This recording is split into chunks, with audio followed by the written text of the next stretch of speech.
शील प्रभुपाद की जय, गुरु गौरांग की जय। तो कल के सत्र में हमने सुना था शिल प्रभुपाद जी जब विदेश यात्रा पर थे तो उनके साथ शुद्ध कीर्ति प्रभु परमहंस स्वामी और निताई दास नामक भक्त साथ में थे। तो प्रभुपाद जी ने जो विमान की परिचारिकाएं हैं जब वहां से होकर गुजर रही थी तो प्रभुपाद जी ने निताई प्रभु को कहा कि ये स्त्रियां स्वतंत्रता चाहती हैं, उनको कहो अपना सिर मुंडा ले अगर वह स्वतंत्रता चाहती हैं।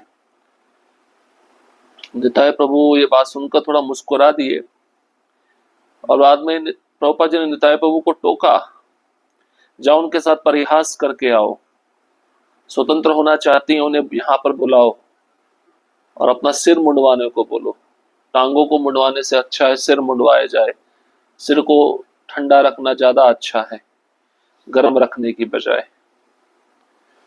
क्योंकि उस समय जो विषय था कि नारी को स्त्री को समान अधिकार चाहिए पुरुषों के जैसे, इस पर बहुत उत्तेजना हो रही थी। तो प्रभुपाद जी स्पष्ट रूप से बताते हैं कि स्त्रियों को स्वतंत्रता किसी भी अवस्था में प्राप्त नहीं हो सकती और जिस समय स्त्री को स्वतंत्रता दी जाती है उस समय समाज के लिए संकट पैदा हो सकता है। अब हम आगे बढ़ेंगे। यदि ये कृष्ण की अनुकंपा ना होती तो तुम मर गए होते। 5 फरवरी 1975 इस्कॉन होनोलुलु हवाई। एक दिन अपने भक्त मित्रों के साथ में कुछ पंसारी का सामान खरीद रहा था कि मेरा सुरक्षा का बुदबुदा मुझे बहुत महंगा पड़ा। हमारी कार दुर्घटना हो गई। हंसावतार तथा 2 गुरु बहनें जिनमें से एक के साथ छोटा बच्चा भी था स्टोर से वापस घर आ रहे थे। मैं आगे वाली यात्री सीट पर बैठा था कि एक कार लाल बत्ती से पार हो गई तथा धमाके से हमारे कार चालक के दरवाजे से आकर लगी। इसमें 4 और कारें दुर्घटनाग्रस्त हो गई और उन सब में बैठे हुए सभी यात्री हवा रोकने वाले शीशे में आ लगे। मेरा दरवाजा पूरी तरह से खुल गया और मैं तथा हंस अवतार दोनों बाहर आ गिरे।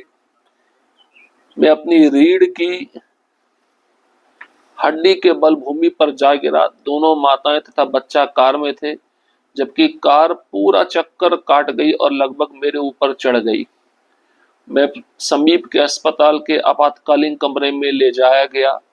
बाद में कई महीनों तक मुझे कमर में बहुत दर्द था। चूंकि मैं अस्पताल में था इसलिए शिल प्रभुपाद की संध्या की मालिश नहीं कर सका। आगामी दिन परमहंस महाराज ने मुझे ढूंढ लिया और कहा, शिल प्रभुपाद जानना चाहते हैं कि तुम कल रात कहाँ थे। मैंने उन्हें दुख भरी कहानी कह सुनाई। वे शिल प्रभुपाद के पास वापस लौट कर गए और मेरी स्थिति समझाई। मेरे सहानुभूतिपूर्ण आध्यात्मिक गुरु ने कहा, ओ उसे यहाँ बुलाओ। मैं बहुत दर्द में था, फिर भी शिल प्रभुपाद के कमरे तक पहुंच गया तथा उन्हें प्रणाम किया। अपने मुख पर कष्ट कल्पित भाव से मैं अपने दीदीप्यमान आध्यात्मिक गुरु के सम्मुख बैठ गया।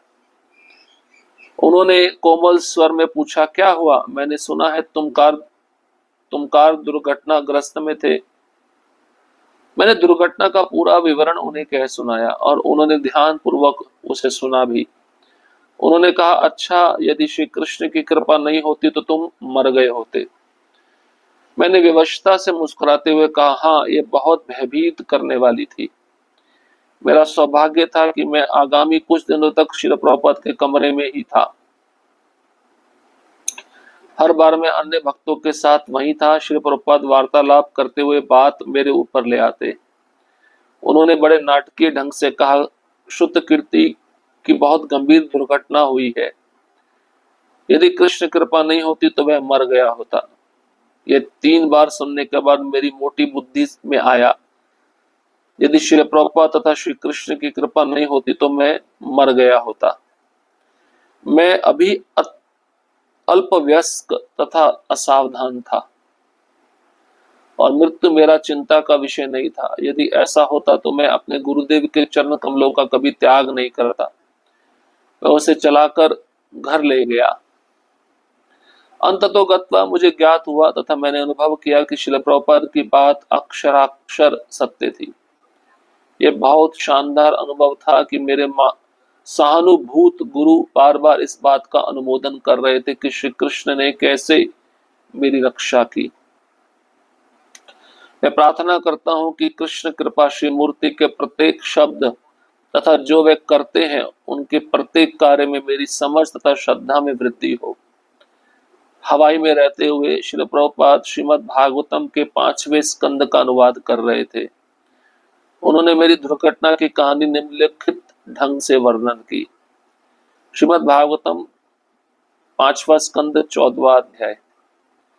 जब अस्तित्व के लिए संघर्ष में रत इस भौतिक जगत के मन में जीव खो जाता है तो उसका प्रथम कार्य होता है एक प्रामाणिक गुरु खोज निकालना जो श्री भगवान के चरणों में निरंतर अनुरक्त हो। तात्पर्य यह है कि यदि वह अस्तित्व के लिए संघर्ष से छुटकारे का इच्छुक होता हो तो उसे चाहिए कि वह प्रामाणिक गुरु खोजे और उसके चरण कमल में रहकर शिक्षा प्राप्त करे। इस प्रकार वह उस संघर्ष से बाहर निकल सकता है। यहाँ भौतिक जगत की तुलना वन से की गई है। अतः तर्क किया जा सकता है कि कलयुग में आधुनिक सभ्यता मुख्यतः नगरों में ही स्थित है, किंतु एक बड़ा नगर विशाल वन के तुल्य है। सच तो यह है कि नगर का जीवन वन में रहने की अपेक्षा अधिक घातक है। यदि कोई व्यक्ति बिना किसी मित्र आश्रम के किसी नगर में प्रवेश करता है तो उसके लिए उस नगर में आश्रय पाना और निवास करना वन में रहने से भी अधिक कठिन है।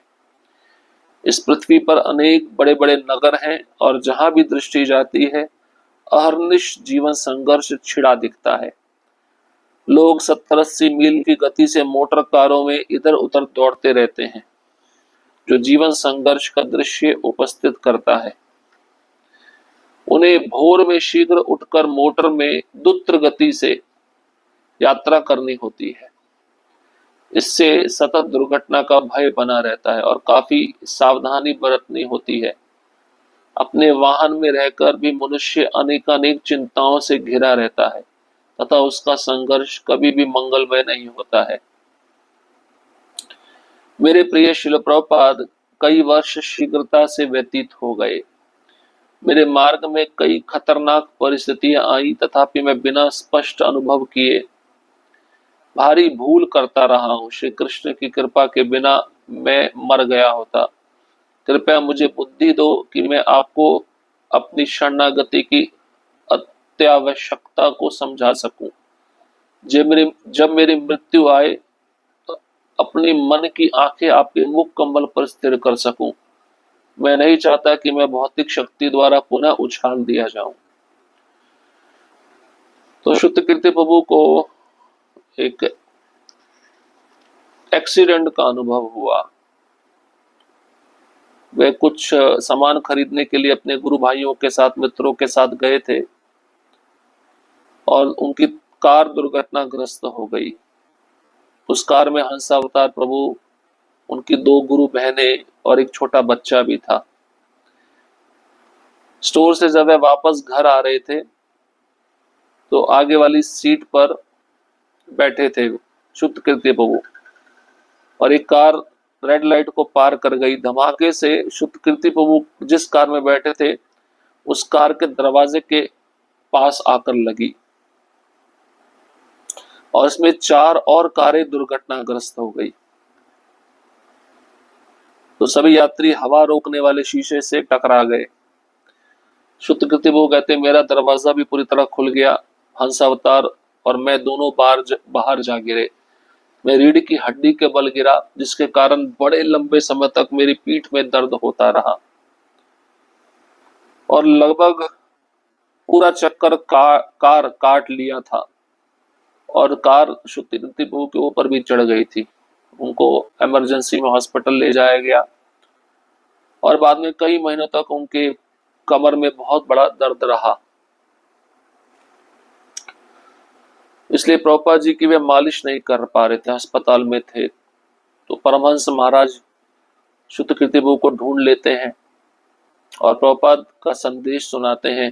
प्रभुपाद जी पूछ रहे, शुद्ध कीर्ति कल रात कहाँ था? तो शुद्ध कीर्ति प्रभु पूरी कहानी बताते हैं कि ऐसे ऐसे एक्सीडेंट हो गया, हमारी कार दुर्घटनाग्रस्त हो गई।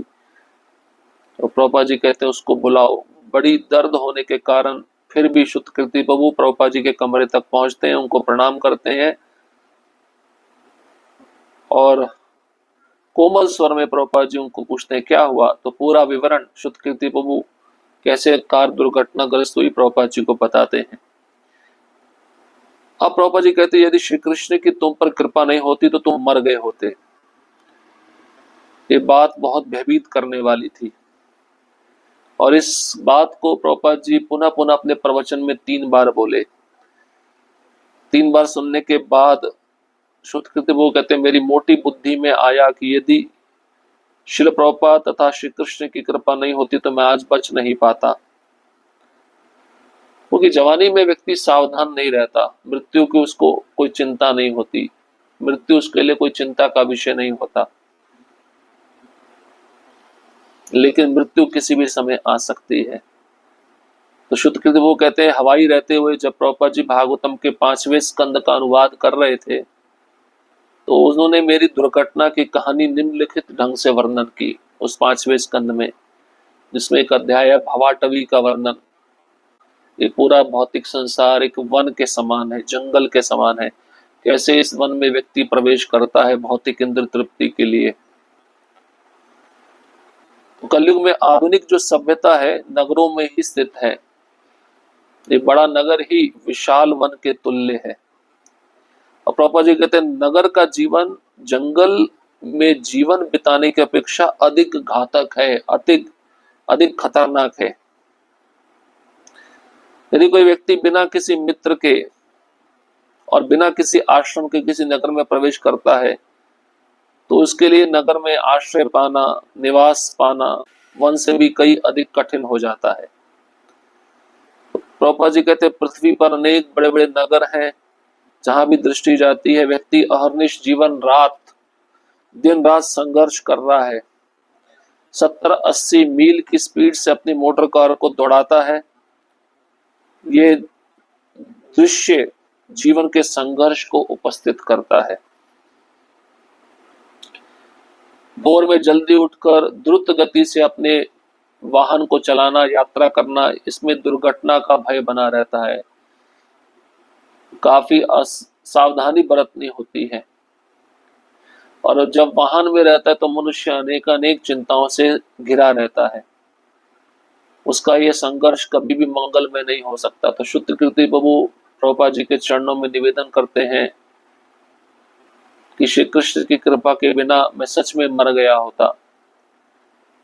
मुझे बुद्धि दीजिए कि मैं आपको अपनी शरणागति की अत्यावश्यकता का महत्व समझा सकूं और जब मेरी मृत्यु आए तो मेरी मन की आंखें आपके मुख कमल पर टिकी रहें। और मैं चाहता हूं कि भौतिक शक्ति द्वारा पुनः मैं उछाल ना दिया जाऊं। मुझे आपके पास में आना है, आपकी सेवा करनी है, यही मेरे जीवन का उद्देश्य है। ऐसा श्रील प्रभुपाद जी को शुद्ध कीर्ति प्रभु प्रार्थना कर रहे हैं। हरे कृष्णा कृष्ण कृष्ण हरे हरे, हरे राम राम राम हरे हरे। श्रील प्रभुपाद की जय, गुरु वरंग की जय।